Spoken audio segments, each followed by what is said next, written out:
Hi, Martina. Hi. This is my son's beautiful acupuncturist. You look amazing today. Thank you. Today, we are going to discuss in 2 minutes or less the differences between Western medicine and Chinese medicine to give everybody an idea of why and how this is working with stink. Martina, take it away. What are those differences?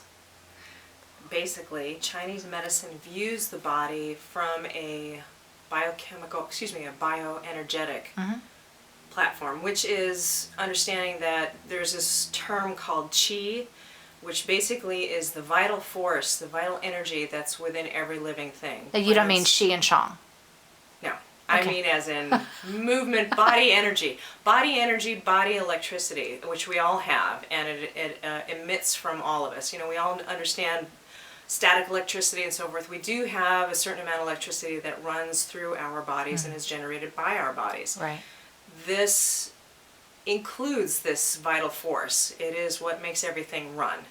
And the channels and the pathways that it runs through in the body are called meridians. Now, the physicians of ancient times viewed the body through functional means, by observation, in relation to nature, in relation to weather, in relation to emotions and so forth. And a lot of these things are compartmentalized or separated from the human body in Western medicine. And it's more of a biochemical view than a bioenergetic view, if that makes sense. Totally. So how we approach it, a person is through presentation of patterns versus just the chief complaint. So we try to take a look at the person holistically, which means take a look at their entire lifestyle, sleep patterns, bowel patterns, eating patterns, emotional patterns, all of that, whereas those things are often not considered in Western medicine, or they're given to a different department.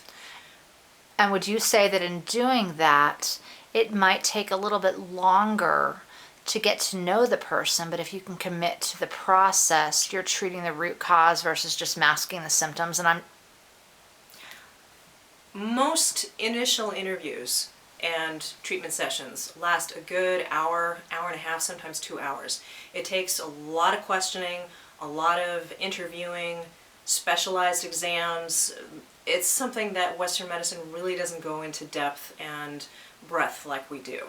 Now I will cut this off. It's a tiny bit more than a minute, obviously.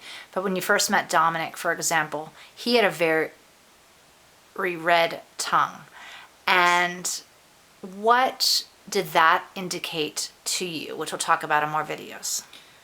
The expression of the tongue and what it looks like tells the Oriental practitioner a whole host of information about each individual person.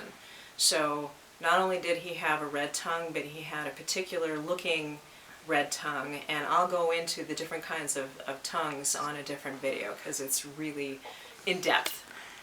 Thank you so much for taking the time to Thank speak you, with Andrea. everybody. Bye.